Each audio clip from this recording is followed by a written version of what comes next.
Hello and welcome back. This is video number 2, and this is what we call the ladder. And the reason why we call this is because this is going to be the actual blueprint of the backward funnel method itself. So essentially what this is a bird's eye view of what the ladder is. So you can kind of see all the way above what exactly this is going to look like. So basically what we want to do is we want to start out with the one-time offer 3. This can be one-time offer 4, one-time offer 5. It's just the most expensive product within your one-time offer. So this is kind of the end goal and the end in mind. Now, I'm not going to explain too much detail because I'm going to do that later and it'll make more sense. So we start with that, then we move backwards to the one-time offer number 2. Then we move backwards and we go to one-time offer number 1. And then we move backwards and we go to the front-end offer. And then, of course, we move backwards to becoming the freebie list or list builder. This can be your lead magnet, things that you give away to build your list. Now, if you are using, a specific strategy of a sales funnel strategy that isn't exactly like this, that's fine. You can do this to kind of get an idea of what your products and services are going to look like. So for example, if you wanted to add downsells, you could do that. Typically downsells are half of a one-time offer at half of the price. So more on that in just a minute.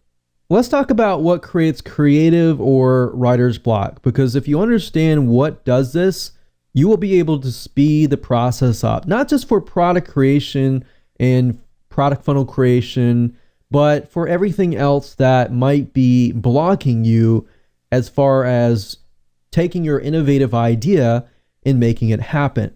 Here's what happens. Basically, the way your brain thinks. Part of your brain thinks logically, grammar mistakes, structure, things like that. Then the other part of your brain thinks creatively, innovative ideas, out-of-box thinking, things away around the problem, and things like that. Now, oftentimes the reason behind writer's block, which essentially is the same thing as product creation block, is when you try to combine the two. So when you try to think logically and creatively at the same time, they clash and they create writer's block. So for example, what typically happens is you get this amazing, innovative idea. You're like, oh, I'm gung-ho. I got all these ideas. I want to make it happen, right? But then you start thinking how to format it, how to structure it, how to fix the mistakes along the way. Now, what happens there is they clash, and when they clash, you forget about the creativity and you think too much about the logical formatting, structure, and things like that, that you lose your idea. To combat that, oftentimes what you need to do is you need to think creatively first. Just put everything on the piece of paper. Don't even think about mistakes. Don't think about grammatical mistakes, structure, or anything like that. Just let it flow creatively, put it all on paper, and then you can structure it, you can systemize it, you can do what you need to do to organize it later after you have spilled everything out that's, creative.